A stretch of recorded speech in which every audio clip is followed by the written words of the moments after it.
தேவனுக்கு மகிமை உண்டாவதாக. இந்த நாளில் மீண்டும் ஒரு முறை நாம் இப்படி மாசத்தில் ஒரு முறை தேவ சமூகத்தில் கூடி வந்து அவரை மகிமைப்படுத்தும்படியாய் பரிசுத்த ஆவியானவர் நம்மோடு என்ன பேச விரும்புகிறாரோ அந்த காரியங்களை நானும் உங்களோடு பகிர்ந்து கொள்ளும்படியாய் தேவன் தந்த கிருபைக்காக நான் தேவனுக்கு துதி செலுத்துகிறேன். அன்புக்குரிய யாவருக்கும் இரட்சகரும் ஆண்டவருமாகிய இயேசுவின் நாமத்தின் நல்ல அன்பின் நல்வாழ்த்துக்கள். ஹல்லேலூயா. வசனத்தில் போனோம்.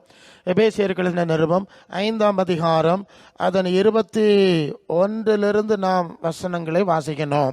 21 24 வரை நீங்கள் இயேசுவிடத்தில் உள்ள சத்தியத்தின்படியே நீங்கள் அவரிடத்தில் கேட்டறிந்து அவரால் போதிக்கப்பட்டீர்களே, அந்தபடி முந்தின நடக்கைக்குரிய மோசம்போக்க இச்சைகளாலே கெட்டு போற பழைய மனுஷனை நீங்கள் களைந்து போட வேண்டும்.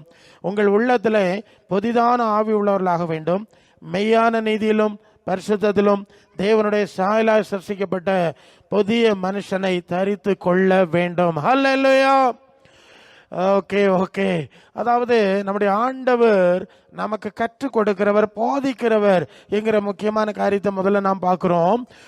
லேவியராகமம் 20ஆம் அதிகாரம் 26ஆம் வசனத்துல தேவனாகிய கர்த்தர் சொல்வார், நான் பரிசுத்தரா இருக்கிறது போல நீங்களும் எனக்கேற்ற பரிசுத்தலா இருக்கும்படி, என்னுடையவர்களா இருக்கும்படி, என் சொந்த ஜனங்களா இருக்கும்படி மற்ற ஜனங்களை விட்டு நான் பிரித்து தெரிந்து வேறுபடுத்தி எடுத்தேன் என்று சொல்லுவார். இவ்விதமாய் அதாவது நம்முடைய தேவன் மகா பரிசுத்தம் உள்ளவர், அவருக்கேற்ற பரிசுத்த பிள்ளைகளா இருக்கணும் என்கிறது ஒரு முக்கியமான நியமமாக இருக்கிறது. ஒரு முறை நான் ஒரு குறிப்பிட்ட சபையிலே செய்தி சொல்ல சென்றிருந்தேன். செய்தி சொல்லி முடித்துவிட்டு அந்த சபை போதகரோடு சற்று நேரம் பேசிட்டு இருந்தேன். அப்ப அந்த பாஸ்டர் தான் இந்த சூழ்நிலைக்கு வந்த அனுபவ சாட்சியை சொல்லி கொண்டிருந்தார். நான் இந்த மார்க்கத்துக்கு அல்லது இயேசுவின் சுவிசேஷத்துக்கு சம்பந்தம் இல்லாது ஒரு மார்க்கத்தில் குடும்பத்தில் பிறந்து வளர்ந்தவன். நான் சின்ன வயசுல இருந்தே எங்களுடைய குல தெய்வத்தை நான் ஆராதிக்கிறதுக்கு தொழுகைக்கு போவேன். அங்கே அந்த கடவுளுக்கு அவங்க நம்புற அந்த கடவுளுக்கு என்னெல்லாம் வச்சிருப்பாங்கன்னா, தேங்காய் வச்சிருப்பாங்களாம், பழம் வச்சிருப்பாங்களாம், சுருட்டு வச்சிருப்பாங்களாம், சாராயம் வச்சிருப்பாங்களாம். இதெல்லாம் வச்சுதான் நாங்க எங்க சாமியை நாங்க வழிபடுவோம். அப்படி வந்தோம். எங்க அம்மா சொல்லுவாங்க, நீ ஸ்வீடி குடிக்கப்படாது, கள்ளு குடிக்கப்படாது, சாராயம் குடி, சின்ன வாலிபனா வளர்ந்தோன்னு அப்படின்னு சொல்லுவாங்க. இவர் அந்த கடவுள் சந்நிதியில் அவங்க சந்நிதியில் போய் நின்று அவர் பூஜைக்கு செய்து நிற்கும் போது இவருக்கு மனசுல தோணுமா, எங்க சாமியே சுருட்டு குடிக்கிறதில்ல, எங்க சாமியே சாராயம் குடிக்கிறதில்ல, எங்க அம்மா சொல்றா நான் குடிக்கப்படாது அப்படின்னா எனக்கு மனசுக்குள்ள குழப்பம். அப்ப அவருடைய வயசுக்கு சமமான நண்பரிடத்துல அவர் பேசும்போது சொல்லுவாராம், ஆமா எங்க அம்மா குடிக்காத, பீடி குடிக்காதெல்லாம் சொல்றா, எங்க சாமியே குடிக்குதுன்னா நான் ஏன் குடிக்கப்படாது அப்படின்னு கிண்டலா பேசுவாராம். அப்ப நண்பர்கள் சொல்லுவாங்களாம், அவங்க சிஎஸ்ஐ சபையை சேர்ந்தவங்க, சில நண்பர்கள் சர்ச் ஆஃப் சவுத் இந்தியா சபையை சேர்ந்தவங்க. அவங்க சொன்னாங்க, அப்படியா எங்க சாமி சுருட்டெல்லாம் குடிக்காது, அது ரொம்ப பரிசுத்த சாமியா, நீ ஒரு நாள் எங்க கோயிலுக்கு வந்து பாரு அப்படின்னு சொல்லிட்டு அங்க கூட்டிட்டு போயிட்டாங்க.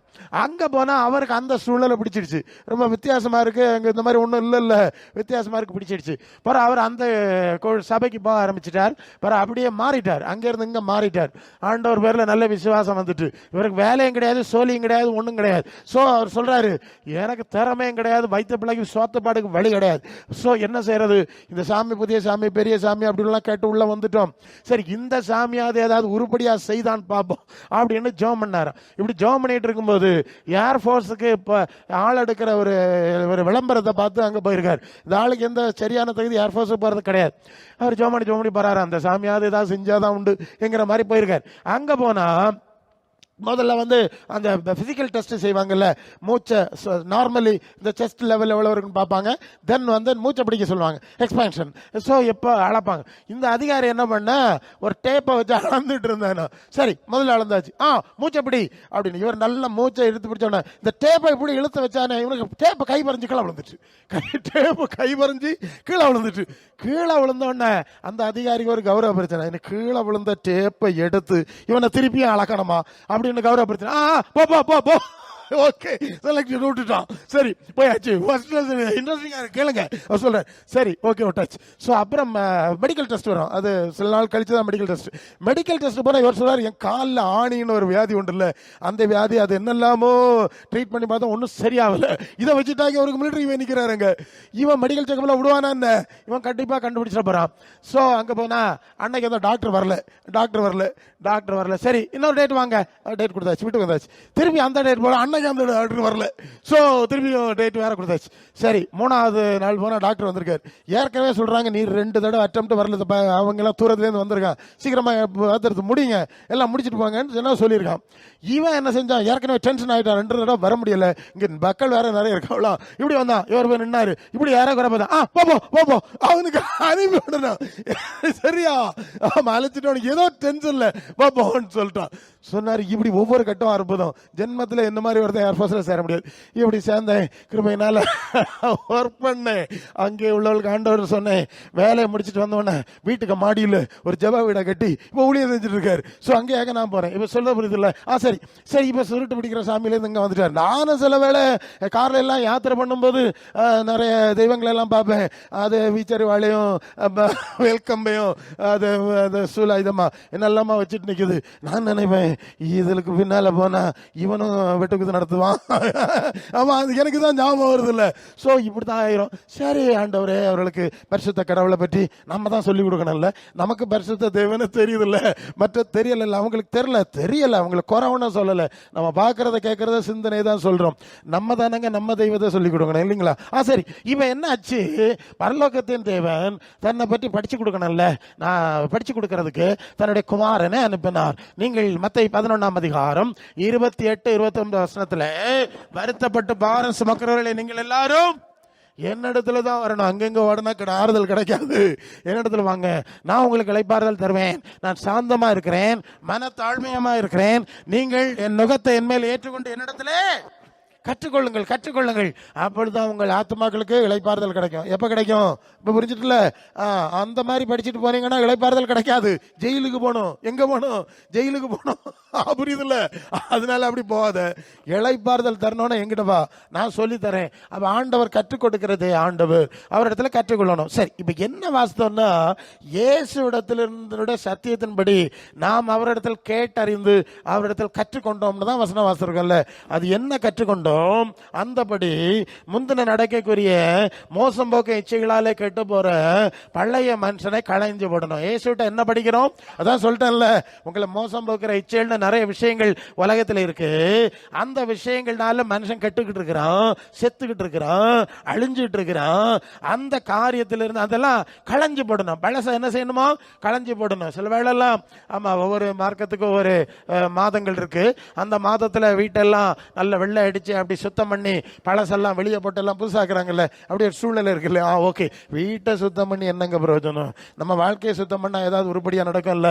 அதான் சொல்றாரு ஆண்டவர், நீங்க பழைய அந்த தீமையான காரியங்கள் எல்லாம் நீங்க விட்டு உங்களை சுத்திகரிக்கணும். வெளிப்படுத்தல் 12:9 சொல்லியிருக்கு, உலக மனித மோசம் போக்குற பிசாசு என்று சாத்தான் என்று சொல்லப்பட்ட பழைய பாம்பாய வல்லசர்பன் சொல்லியிருக்கு.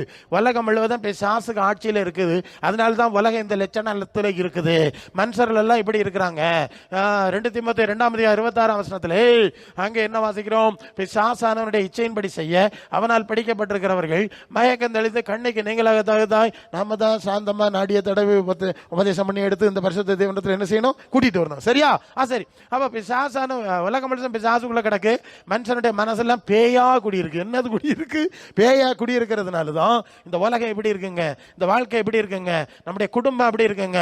பலவேளை பேய் குடும்பங்கள்ல குடியிருக்கு, குடும்பங்கள்ல உள்ள மனுஷர்கள்ல குடியிருக்கு. அதனால தானே இந்த மாதிரிலாம் நடந்துட்டு இருக்கு. சரி, இப்படி எல்லாம் இருக்கிறதுக்கு காரணம் இந்த பிசாசின் பிடியில உலகம் இருக்கு. அதுக்குள்ள நம்ம சிக்கப்படாது. அது உலகம் அதுக்கு பின்னால சிக்கி இதை உணராம போயிட்டு இருக்கு. உலகம் சாபத்துல, தேவ சாபத்துல இருக்குன்னு நமக்கு வேதம் சொல்லுகிறது. அவங்க சாத்தானுக்கு பின்ன போனால்தான் சாபம் வந்தது. ஆதியாகமம் 3ஆம் அதிகாரம் 16-19 இருக்கு. அது வரைக்கும் அதுக்கு முன்னால நீங்க 1:28 ஆதியாகமம் வாசித்தோம். தேவ தேவனாகிய கர்த்தர் பரிசுத்த கடவுள் சொன்னார், நீங்கள் பல்லுகி பெருகி பூமியை நிரப்பி அதை கீழ்ப்படுத்தி நீங்க ஆட்சி செய்யணும், யூ ஆர் கிங்ஸ், ராஜாக்களா இருக்கணும்னு சொன்னா ஒழுங்கா ஆண்டவருக்கு பின்னால போயிருக்கணுமா வேண்டாமா? அங்க பிசாசு இடையில வந்து சொல்றான், அவர் இப்படிதான் சொல்லிட்டு இருப்பாரு, இதை சாப்பிடாத செத்து போவ, அது அப்படி ஆக்கும் இப்படி ஆக்கம்லாம் சொல்லுவாரு. அது ஒன்றும் இல்லை, தப்பே இல்லை, தப்பே இல்லை. பாட்டெல்லாம் பாடுறாங்களா இல்லை, ஓகே, இப்படிலாம் பிசாசு சொல்லிட்டு எல்லாம் தப்பு இல்லை, நீங்க சாக மாட்டீங்கன்னு சொல்றான். எல்லாம் வசனம் தான். அது 3ஆம் அதிகாரம் 2ஆம் வசனத்திலையா அங்கெல்லாம் இருக்கு. சரி, இவன் பிசாசு சொன்னோன்ன இவங்க எல்லாம் சாத்தா முன்னால போயிட்டாங்க. என்ன ப்ராப்ளம்? படைத்த பரலோக பரிசுத்த தேவனுக்கு முன்னால போக வேண்டியவங்க. ஏன்னா அவர் தெரிஞ்சிருந்தாங்கல்ல, பகலின் குளிர்ச்சியான வேளையில வந்து உலாவினார்ல, அவருக்கு பின்னால மரியாதையை போயிருக்கணுமா வேண்டாமா? மரியாதையா போகாம தப்பே இல்லைன்னு சொல்லுவதை கேட்டு சாத்தானுக்கு பின்னா போனதுனால அந்த ஒளி உடை, அவங்களுக்கு ஒளி உடை இருந்ததுங்க, அதை மகிமை இழந்துட்டாங்க. நீ பெருக இது வேதனை பெருக பண்ணு சொல்லிட்டார். பூமி உன்னியமித்தம் சபிக்கப்பட்டிருக்கும், குறுக்கு முள்ள முளைப்பிக்கும், நீ மண்ணில் இருக்கப்பட்டாய் மண்ணுக்கு திருவாய்ங்கிற பெரிய சாபத்தில் சிக்கிட்டான். அப்ப மோசம் போகிற பிசாசுக்கு பின்னால போனதுனால பேரழிவு, பெரிய சாபம் வந்து இப்ப எல்லாம் சாபம் அழிவு எல்லாம் நாம அனுபவித்துக் கொண்டிருக்கிறோம். இந்த நிலையில நாம் வாழ்ந்து கொண்டிருக்கிறோம். இங்க வெளிப்பா இருக்க வேண்டிய ஒரு விஷயம், நாம் தேவ சாபமான ஒரு உலகத்தில் சிக்கிட்டோம், சாத்தானுடைய ஆட்சியில சிக்கிட்டோம். அதான் உலகம் முழுவதும் சாசுக்குள்ள கிடக்குன்னு ஒன்றிய 5:19 சொல்லுது என்கிற ஒரு உணர்வு வேணும். இப்ப பிரச்சனை என்னன்னா, நமக்கு புரிய வேண்டிய ஒரு விஷயம், பிசாசு என்ன பண்றான், தேவன் சபிச்ச உலகத்தை ஆசீர்வாதமா காட்டுறது மாதிரி பலவிதமான கவர்ச்சிகள் அலங்காரங்கள்லாம் நீங்க பாக்குறீங்கல்ல, இதெல்லாம் பிசாசு செய்றான். இதான் நம்ம புரிய வேண்டிய காரியம். தேவன் சபிச்ச உலகத்துல இது எல்லாம் ஆசீர்வாதமா இருக்கு, இதெல்லாம் மறந்துருங்க, வெளியே நடக்கிற காரியம் எல்லாம் நீங்க கவனிக்கப்படாது, எல்லாம் நீங்க கொண்டாடுங்க, நீங்க ஆகோஷிக்குவேன், ஆமா அப்படின்னு சொல்லி அந்த கொண்டாட்டங்கள் எல்லாம் பிசாசு உண்டாக்குறான். அதனாலதான் யோவான் 2:16 படிச்சா, கண்களின் இச்சை, ஜீவனத்தின் பெருமை, மாம்சத்தின் நிச்சயமாகிய உலகத்தில் உண்டானவைகள் பிதாவினால் உண்டானதல்ல, அது உலகத்தால் உண்டானவைகள், உலகம் அதன் இச்சையும் ஒளிந்து போகணும்னு சொல்லி இருக்கு.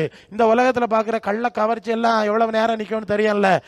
ஆமா, கல்யாண வீட்டுக்கு காலையில அங்கெல்லாம் பயங்கர அலங்காரம் எல்லாம் பண்ணிட்டு கல்யாணம் முடிஞ்சவன எல்லாம் பிச்சை அறிஞ்சு போடுவாவல்ல, நமக்கு தெரிஞ்சதானே, சின்ன வயசுல இருந்தே பாக்குறதுதான். இப்படிதான் கொண்டாட்டம் நடந்துட்டு இருக்கு நம்ம சுத்தி. பிசாசு சொல்றா, நீங்க கொண்டாடுங்க, உலகத்தை ஆகோஷிங்க, அலங்கரிங்கன்னு சொல்லி அந்த பலவிதமான இச்சை. தி பாயிண்ட் இஸ், பலவிதமான இச்சைகளுக்கும் கவர்ச்சிகளுக்குள்ளே ஜனங்கள் சிக்கி நடு ரோட்ல ராத்திரி முழுவதும் காத்து கிடக்குறாங்க. நாங்கள் வண்டியில வரும்போது பார்த்தோம்ல, சரியா, தாத்தாக்கள் பாட்டிகள் வரைக்கும் அந்த அளவு ஒரு போதைக்குள்ள மூழ்கடிச்சு வச்சிருக்காங்க. நம்ம அதுக்குள்ள சிக்கப்படாதான் இல்லையா? அந்த மோசம் போக்குற இச்சைக்குள்ள சிக்குனா நமக்கும் வீண். ஏற்கனவே ஒரு சிக்கி விலை வந்தாச்சு, இனி வேற விலை வந்துடப்படாது, நாம ஜாக்கிரதையா இருக்கணும். ஹல்லேலூயா.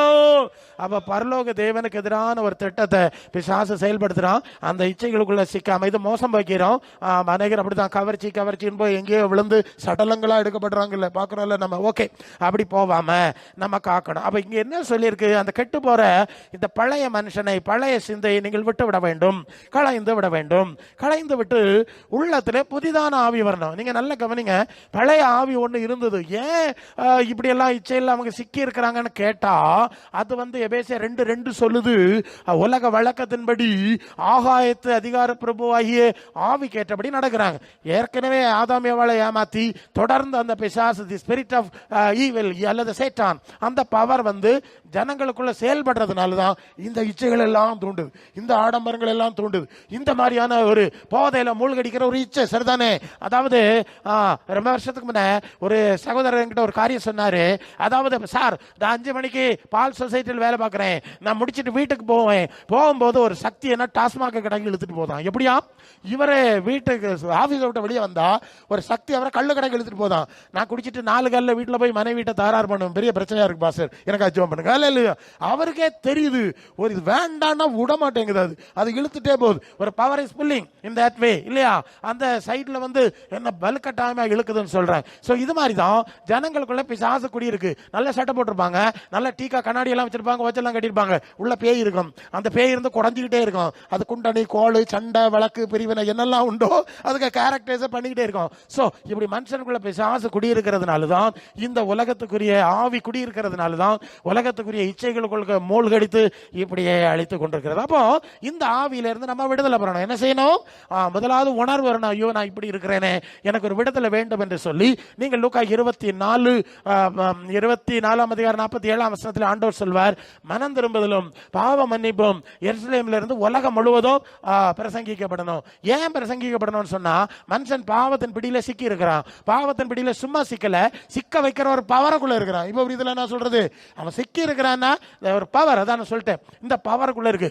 இதுல இருந்து அவனை விடுதலை பண்ணணும். அவனை விடுதலை பண்ணணும்னு சொன்னா, அவனுடைய பாவத்தின் சாபங்களிலிருந்து அவனுக்கு விடுதலை கொடுக்கக்கூடிய ஒரு பாவ நிவாரண பலி தேவை. ஒரு நுட்பமான விஷயத்தை நான் சொல்றேன், ஏன்னா முதல்ல வருது, நான் அப்படியே நான் போனோம். அதாவது ஒரு குடும்பத்தை எனக்கு தெரியும். அந்த குடும்பத்துக்கு தாப்பனார் கிடையாது, தாயார் உண்டு. ஒரு பையன், அந்த பையன் நல்ல கட்டமுட்டா இருப்பான். வளர்ந்து வந்தான். வளர்ந்து வரும்போது இவன் என்ன செய்வான்னா, இவன் வெளியே போய் நண்பரோட தகராறு பண்ணுவான். கவனிக்கிறீங்களா? நண்பர்களிடத்துல தகராறு பண்ணிட்டு வருவான். ஒவ்வொரு நாளும் ஏதாவது தகராறு பண்ணுவான். இந்த அம்மா அந்த பயலை தான் நம்பி இருக்கிறாங்க.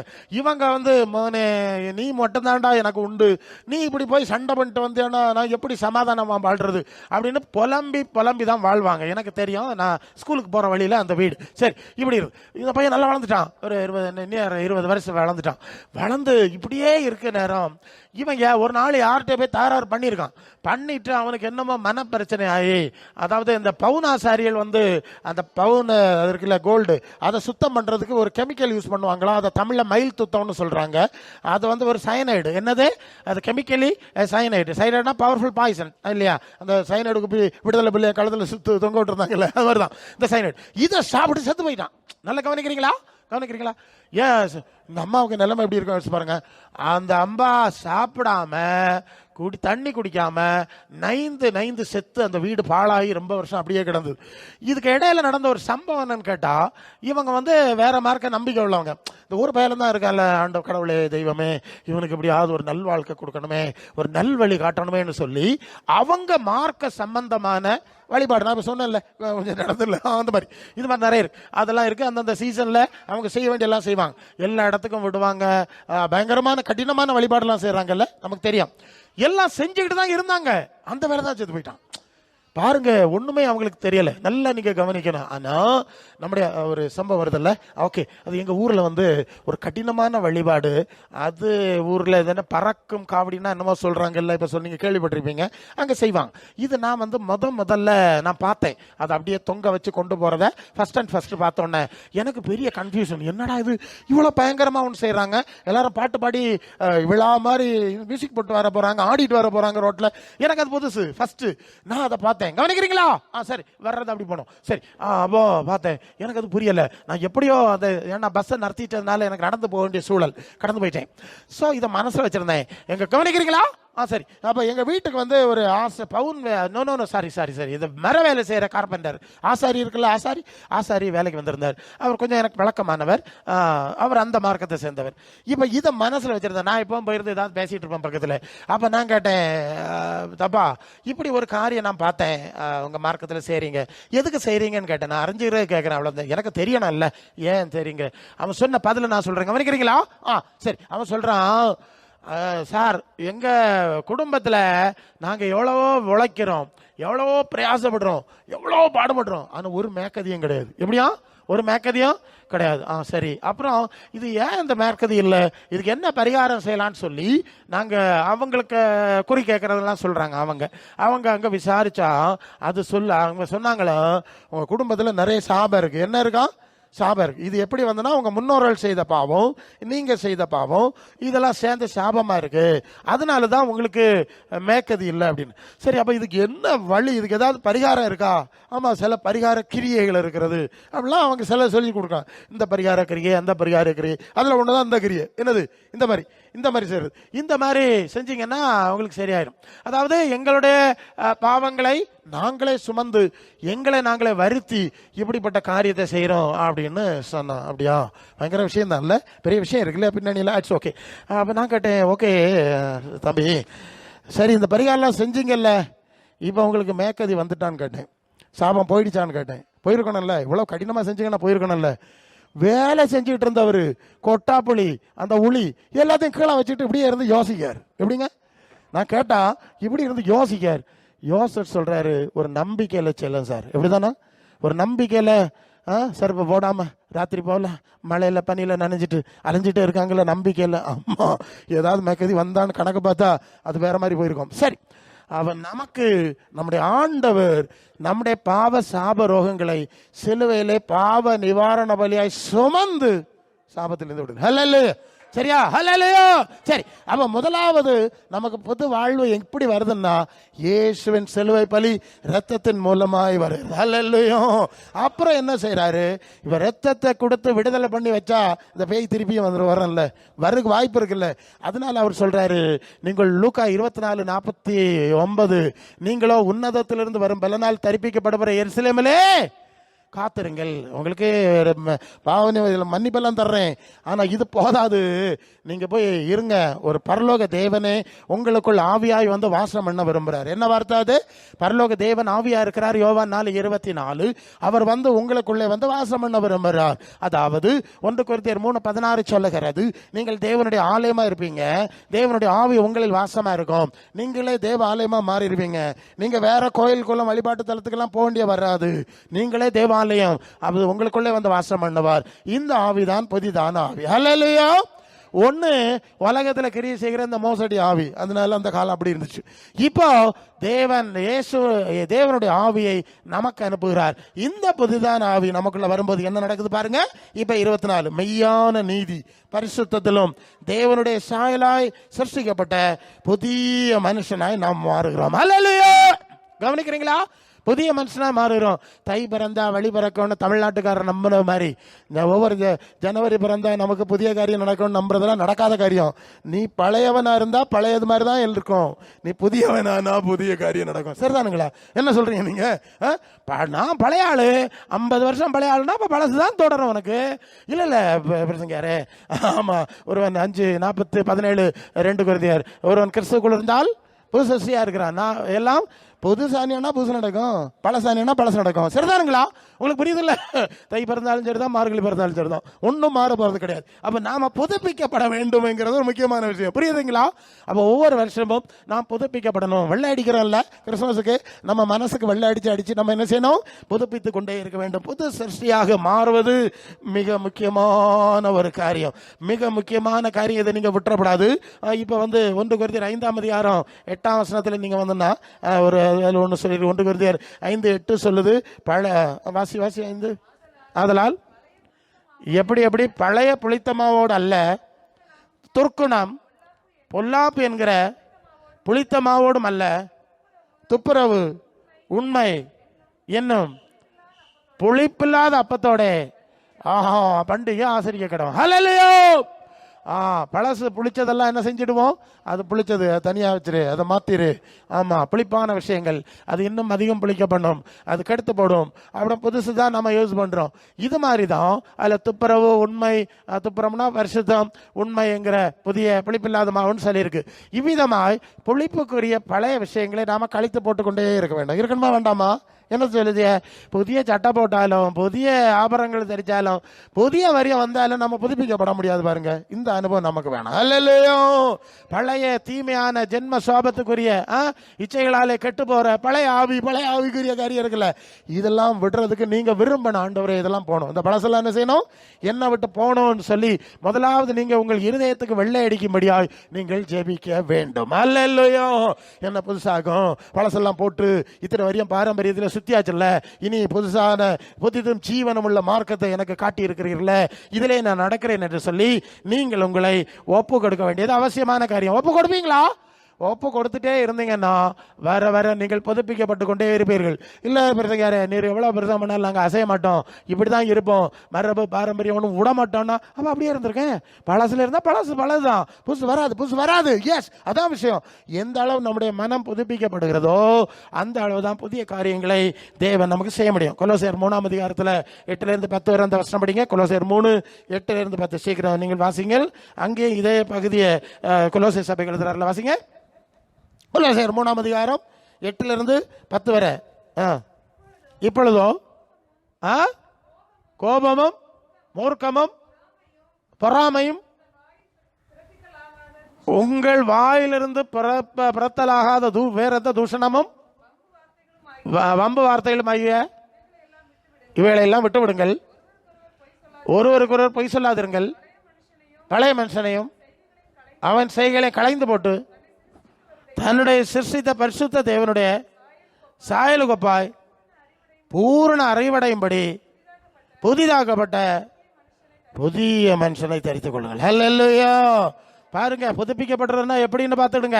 நம்ம நினைக்கிறது என்னது, நல்லா குளிச்சு சோப்பெல்லாம் போட்டு புதிய வஸ்திரம் தரிச்சு புது சாமி கும்பிட போனா எல்லாம் புதுசாயிரவனாக்க நம்ம நினைக்கிறது இல்லையா? நவர் நவர். இங்க சொல்லியிருக்கிற குணத்தை மாத்து, புத்திய மாத்து, சிந்தையை மாத்து. இருதயத்தில் சுத்தமுள்ளவர்கள் பாக்கியவான்கள், அவர்கள் தேவனை தரிசிப்பார்கள். அப்ப இருதயத்தில் சுத்தம், வாழ்க்கையில் சுத்தம், தூய்மை, தேவனுக்கு ஏற்ற தூய்மையை குறித்த ஒரு வாஞ்சை இருக்கணும், ஒரு தேடல் இருக்கணும், ஒரு ஜெபம் இருக்கணும், ஒரு பிரயாசம் இருந்தால் மட்டும்தான் நாம் புதுப்பிக்கப்பட முடியும். அதோடு கூட அவர் நமக்கு புதிய காரியத்தை செய்ய முடியும். இதோ நான் புதிய காரியத்தை செய்கிறேன்னு வசனம் வாசிருக்கீங்க. செய்கிறேன் ஆண்டவரே, புதிய காரியத்தை செய்கிறேன்னு கொஞ்சம் வரியமாக சொல்றீரு, ஒன்றும் புதுசாக நடக்கல, எல்லாம் பழசு போலதுன்னு போட்டால் நீ பழசாதானே இருக்கிற, இன்னும் நீ இன்னும் பழசாகல, இத்தனை வருஷம் அனுப்புற ஒன்றும் மாறல, அவன் பழசா நடக்கும். முதல்ல நீ புதுசாவு, அதுக்கு பிறகு நான் உனக்கு புதிய காரியம். சரிதானுங்க, அதங்க அதெல்லாம் இருக்கு, அதை விட்டுடுறாங்க. இப்போ மீண்டும் அந்த எபேசியர் 5ஆம் அதிகாரத்தில் நம்ம 24 வரை வாசிட்டோம். அது என்ன 24 திருப்பி வாசிடுவோம். இயேசு இடத்தில் கேட்டறிந்த சத்தியத்தின்படி போதிக்கப்படுகிறோம். முந்தின நடக்கக்கூடிய மோசப்போங்களுக்கு செய்கிறாள் கெட்டு போற பழைய மனுஷன், பழைய வாழ்க்கை, பழைய காரியெல்லாம் விட்டுறணும். பழைய ஆவியை விட்டுட்டு புதிய ஆவி, பரிசுத்த ஆவி, பரலோக ஆவியை பெற்றுக்கொள்ளணும்.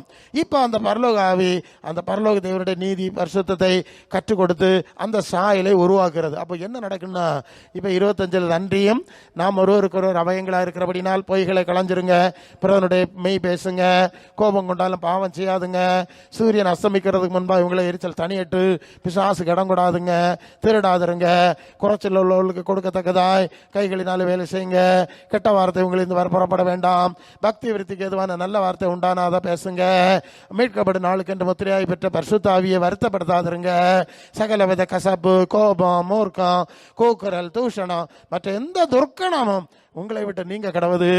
ஒருவருக்கு ஒருவர் தயவா இருக்கணும், மன உருக்கமா இருக்கணும். கிறிஸ்துவுக்குள் தேவன் உங்களுக்கு மன்னித்தது போல நீங்களும் மற்றவர்களுக்கு மன்னிக்க வேண்டும். இப்படி நிறைய இருக்கு. நான் ஜெனரலா பொதுவாக தான் கொஞ்சம் சொன்னேன். உண்மை உள்ளவைகள், ஒழுக்கம் உள்ளவைகள், கற்புள்ளவைகள், நீதி உள்ளவைகள்லாம் அது பிலிப்பியர் 4ஆம் அதிகாரத்தில் படிக்கிறோம். என்ன படிச்சீங்க கவனிக்கிறீங்களா?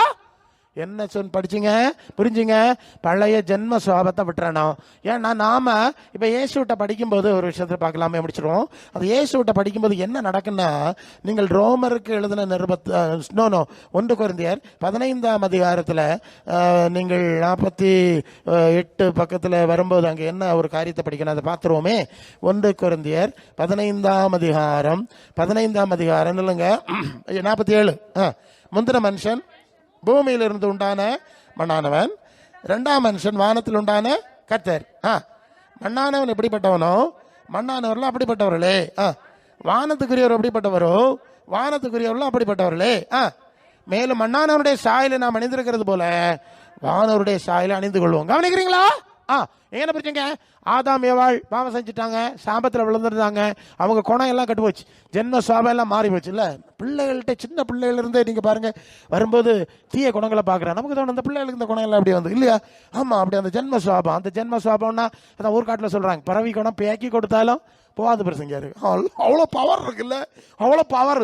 அது அப்படியே ஆன்சஸ்டர், அதை வம்ச வழி பாரம்பரியமாக வந்துட்டு இருக்குது. அந்த ஆதாமுடைய பிள்ளைகள் தானே. சில குடும்பத்தில் சில பயவளை பார்த்து தாப்பனை மாதிரி தான் அந்த பயணம் கொள்ளாமா கட்டிருக்கீங்களா நீங்க? தாப்பனை மாதிரி தான் பையன், தள்ளைய மாதிரி தான் குட்டி என்ன சொல்லுவா இல்லையா? அவன் இயல்பாவே அந்த ஆதாமுடைய ஜென்ம சுவாபம், பாவ சுவாபம் வருதில்ல, வந்துட்டு இருக்கு. இப்போ தேவன் இயேசு அனுப்புகிறார். இவர் வானத்திலிருந்து வந்த, அது யோவான் 10:36, தேவனால் பரிசுத்தமாக்கப்பட்டும் உலகத்தில் அனுப்பப்பட்டிருக்கிற நான் என்னை தேவகுமாரன் சொல்றேன்னு சொல்றார். இவரை பரிசுத்தமாக்கப்பட்டு உலகத்தில் அனுப்பப்பட்டிருக்கிறார். யாரு? இந்த இயேசு. அப்ப இந்த இயேசு இடத்துல போதனை பெறும்போது, கற்றுக்கொள்ளும் போது இந்த இயேசு அனுப்புற ஆவி, அந்த ஆவிக்கு இன்னொரு வார்த்தை இருக்கு, ரோமர் 8:9, கிறிஸ்துவின் ஆவி இல்லாதவன் அவருடையவன் அல்ல. அப்படின்னா என்ன அர்த்தம் தெரியுமா? நமக்கு கொடுக்கிற அந்த புதிய ஆவி இருக்குல்ல, பரிசுத்த ஆவி, இது ஏற்கனவே தேவன் இயேசுவுக்கு கொடுத்ததுங்க. அதான் அப்போஸ்தலர் 10:38, தேவன் அவரை பரிசுத்த ஆவியினால வல்லமையினால் நிரப்பினார், அவ்விதமாய் கூட இருந்தார். அதே ஆவியை நமக்கு அனுப்புகிறார் என்று சொல்லி கலாத்தியர் 4:6 சொல்லுது. குமாரனின் ஆவியை, இயேசுக்குள்ள இருந்த ஆவியை நமக்குள்ள அனுப்பினார். இப்ப என்ன புரிஞ்சுங்க? இயேசுவின் போதனையில வந்துட்டோம், அவருக்கு உபதேசத்துல வந்துட்டோம். இயேசுக்குள்ள இருந்த ஆவியை நமக்குள்ள வந்தா பிலிப்பியர் 2:5 சொல்லுது, கிறிஸ்து இயேசுவுடைய சிந்தையை உங்களிலும் வந்துருமா வந்துருமா? இப்போ எந்த சாமிக்கு குணம் வேணும் உங்களுக்கு? பரலோக தேவனுடைய குணம் வேணுமா? அவருடைய குமாரன இயேசுனுடைய குணம் வேணுமா? அது சொல்லுது, ஒரு காலத்துல ஆதாமுடைய மக்களா இருந்து இப்படியே ஜென்ம சாமத்திலையும் பறவை குணத்திலையும் ஒண்ணுக்கு உதவாம வாழ்ந்துட்டோம். இப்ப நல்ல திராட்சை செடியோட ஒட்ட வைக்கப்பட்டிருக்கிறோம்ல, ஒட்ட வை அங்கிருந்து பிரிச்சுட்டாரு.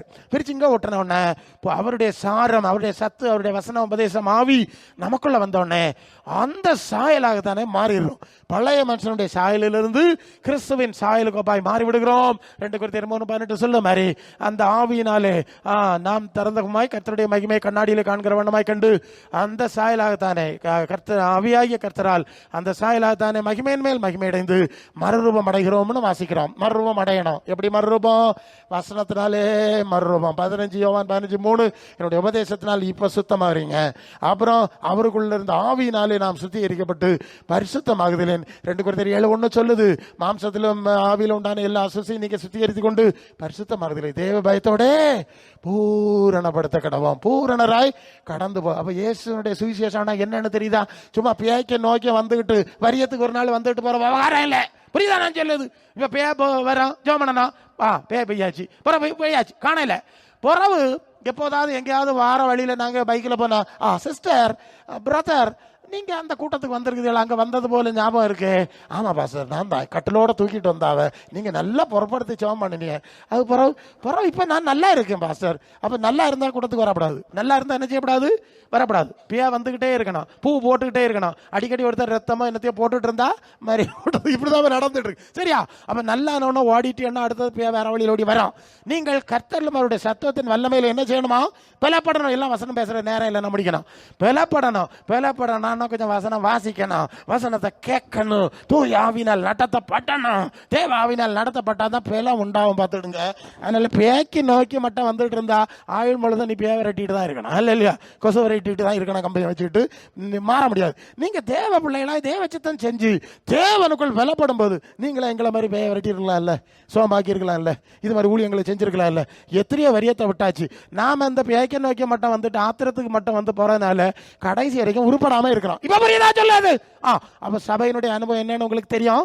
அப்போ இயேசு இடத்துல படிக்கிறோம், பழைய அனுபவங்களை விட்டு விடுகிறோம், புதிய ஆவியினாலே புதிய சிருஷ்டியாய் மாறுகிறோம், மகிமை மேல் மகிமை அடைந்து மறுரூபம் அடைகிறோம். ஒரு நாள் வரும்போது அவர் இருக்கிற வண்ணமாக தரிசிப்பதற்காய் நாம் ஒரு புதிய சரீரத்துடன், இல்லையா? ஆமா, அது பிலிப்பியர் 3:21 படிச்சிருவோம். அவர் தம்முடைய வல்லமையான செயலினாலே இந்த உலகத்தில் இருக்கும்போது நம்மை மறுரூபப்படுத்தினார். இயேசுவின் சாயலுக்கு மாத்திக்கிட்டே வந்தார். ஒரு நாள் இந்த சரீரத்தை அவருடைய சரீரமா மாத்திட்டார். அல்ல, அந்த சரீரத்துக்கு மாற்றுகிறோம். மரித்து போனால் கூட அது ரோமர் 8:11 சொல்லுகிறது மாதிரி கிறிஸ்துவை மரித்தவரிலிருந்து எழுப்பினவருடைய ஆவி உங்களில் வாசமா இருந்தா சாவுக்கு எதுவான உங்கள் சரீரத்தை உயிர்ப்பித்து அவர் இருக்கிற இடத்துல, நான் இருக்கிற இடத்துல இருக்கிற வண்ணமாய் உங்களை வைப்பேன்னு சொல்லி அழைச்சார் இல்லையா? அங்கே நாம போக முடியும். அப்ப எதற்காக நாம் அழைக்கப்பட்டிருக்கிறோம்? தேவ சாயல் அடைந்து தேவனுடைய ராஜ்யத்திலே தேவனுக்கு பிள்ளைகளும் தேவதூதர்களுக்கு ஒப்பா இருப்பதற்கு அழைக்கப்பட்டிருக்கிறோம். சாவில்லாத கண்ணீர் இல்லாத மகிமையான ராஜ்யத்திலே மகிமையான தேவனோடு மகிமையான தேவனுடைய பிள்ளைகளாக இருக்கும்படி அழைக்கப்பட்டிருக்கிறோங்கிற உணர்வோடு ஒவ்வொரு நாளும் நீங்கள் புதுப்பிக்கப்பட்டு கழுவப்பட்டு கொண்டே வரணும். நான் நேரம் சொன்ன மாதிரி தை பிறந்தால் வழி பிறக்கும், ஜனவரி வந்தா புதுசு நடக்க, இதெல்லாம் வேண்டாம். நீ புதுசாயிட்டே வந்தா உன் வாழ்க்கையில புதிய காரியங்களை கற்று செய்வார். நான் பழசா தான் இருப்பேன்னு சொன்னா பழங்கஞ்சி அரணக்கஞ்சி பழங்கஞ்சி தானே, பிறகு எப்படி புதுசாகுது? என்ன சூடாக்கினாலும் பிடிச்சோம். புரியுது இல்லையா? சரி, இந்த வார்த்தைகளால் கர்த்தர் உங்களை ஆசீர்வதிப்பாராக. ஆம்.